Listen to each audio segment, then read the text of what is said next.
घर का वातावरण उस समय सन्नाटे से भर गया था जब हनुमंत जी ने अचानक अपने हाथ उठाकर वसु के गाल पर जोरदार थप्पड़ जड़ दिया। वो पल जैसे पूरे हवेली के लिए समय को रोक देने वाला था। कमरे में बैठे हर शख्स की आंखें फटी की फटी रह गईं। देव ने तो जैसे अपनी सांस रोक ली हो। उसकी आंखें फैल गईं और उसने अविश्वास में वसु की ओर देखा, जिसने आंसुओं से भरी आंखों के साथ सिर झुका लिया था। सबको लग रहा था कि यह सब सपना है, लेकिन यह सच था। हनुमंत जी, जो हमेशा अपनी बेटी वसु पर गर्व करते थे, आज गुस्से से जल रहे थे। उनकी आंखें लाल थीं, चेहरे की नसें तन गई थीं और उनका दिल किसी गहरी चोट से कांप रहा था। पूरा परिवार शौक में था। वसु की मां ने डरते हुए, आप ये क्या कर रहे हैं, कहा, लेकिन हनुमंत जी ने हाथ उठाकर उन्हें चुप करा दिया और गरजती आवाज में बोले, वसु ने इस घर की, इस खानदान की इज्जत मिट्टी में मिला दी है। मैंने इसे सर उठाकर जीना सिखाया था और इसने हमारे सिर झुका दिए। वसु के चेहरे पर दर्द और बेबसी थी। आंसू उसके गालों पर बहते जा रहे थे। वह बोलना चाहती थी, लेकिन शब्द गले में अटक रहे थे।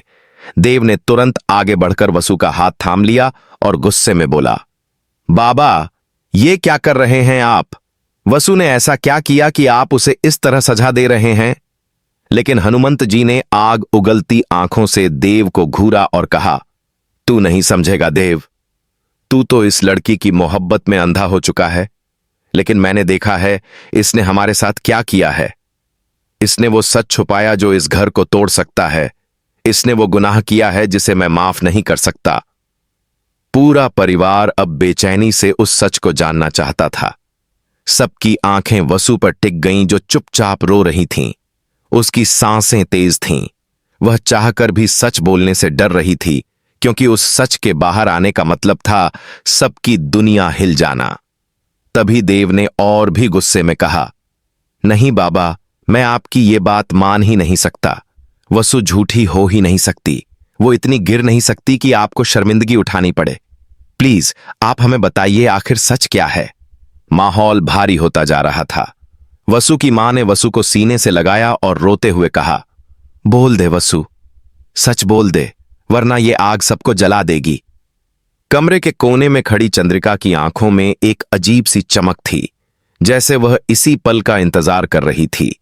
उसकी मुस्कान छुपाए नहीं छुप रही थी, क्योंकि उसे पता था कि इस बार वसु की जिंदगी का सबसे बड़ा इम्तिहान आने वाला है।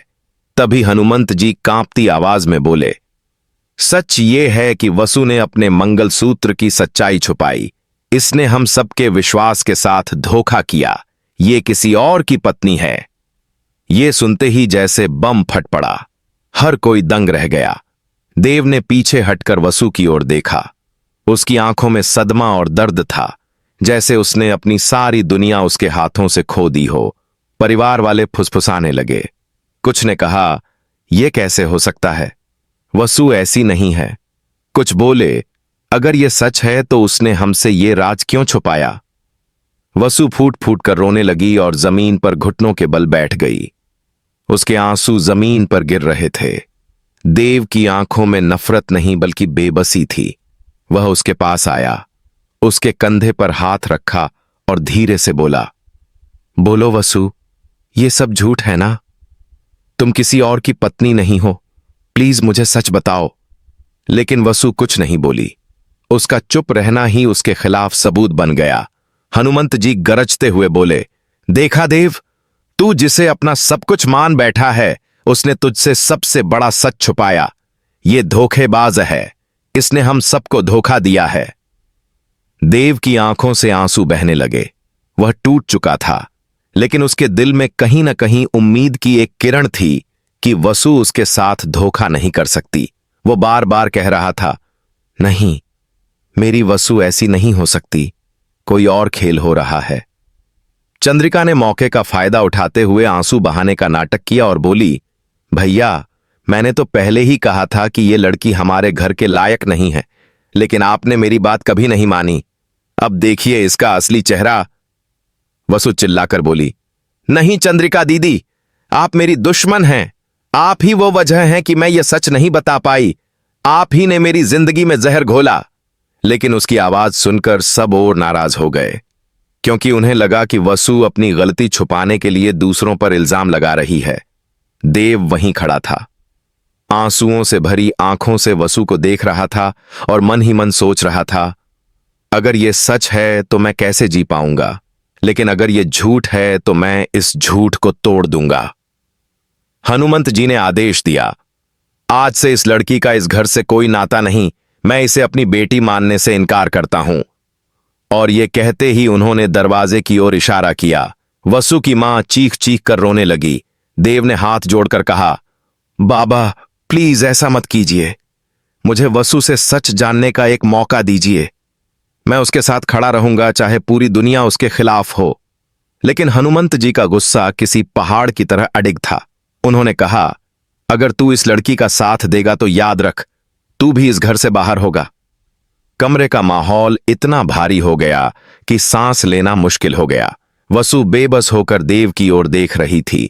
उसकी आंखों में सिर्फ एक सवाल था, क्या तुम मेरा साथ दोगे?